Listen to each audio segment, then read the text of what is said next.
Savar Ashulia DEPZ এর সামনে ব্যক্তি উদ্যোগে নির্মিত হচ্ছে যাত্রী ছাউনি। বিস্তারিত তথ্যচিত্রে মোহাম্মদ আসিফুজ্জামান আসিফ।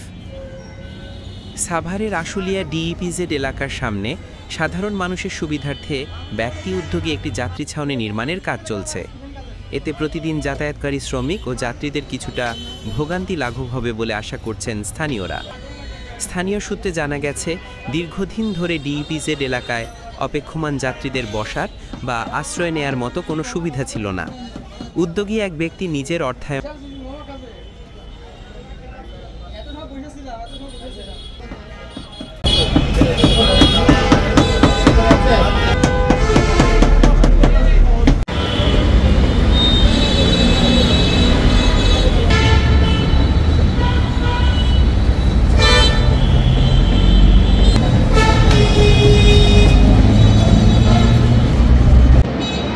প্রাইমারি ফেন্স উদ্যোগ থেকে পক্ষ থেকে যে জাতি ছাউনি করে দেওয়া হয়েছে, যে জনসাধারণের জন্য আলহামদুলিল্লাহ খুব ভালো উদ্যোগ এবং ভালো কাজ। সবাই উপকৃত হইব। বৃষ্টিপাতের দিন যারা দূর দূরান্ত থেকে এখানে আসে, যারা হাসপাতাল থেকে রোগী নিয়ে আসে, বৃষ্টিপাতের দিন তারা বাইরে দাঁড়াতে পারে না। এখানে যে ছাত্রী ছাউনিটা হওয়াতে সবারই সুবিধা হয়েছে, সবাই এখানে এসে দাঁড়াতে পারবো, তাদের কোনো সমস্যা না হয়। আলহামদুলিল্লাহ বাদল প্রাইমারি ফেন্স উদ্যোগ থেকে পক্ষ থেকে যারা স্বেচ্ছাসেবক আছে, তারা এই যানজট নিরসনের জন্য অক্লান্ত পরিশ্রম করতেছে। দিন রাত 24 ঘন্টা তারা সকালে এবং বিকালে দুই বেলায় আইসা এই যানজট এবং অটোগুলাকে সিরিয়াল করে দিতেছে। এবং যে মেন রাস্তার যে এই বাসগুলা, বড় গাড়িগুলো, ওই গাড়িগুলোকে ওরা কী করতেছে, সিরিয়াল করে সামনে বাড়াই দিয়েছে, যার কারণে এই জায়গাটা এখন যানজট মুক্ত।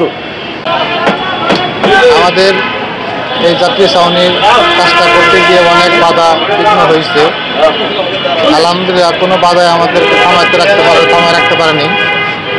আপনাদের সহযোগিতা নিয়ে আমাদের ভাতাল ফ্রেন্ডস ক্লাবের উদ্যোগে এই ফুটপাত উচ্ছেদ করার পরে যাত্রী ছাউনিগুলো করার উদ্দেশ্য যেন অবৈধভাবে আর কোনো ফুটপাত বসতে না পারে, আর সাধারণ মানুষের জনস্বার্থে সুবিধার্থে চিন্তা করে আমরা একটা সাধারণ পৃথকভাবে দুইটা যাত্রী ছাউনি করতেছি, মহিলাদের জন্য, একটি পুরুষদের জন্য।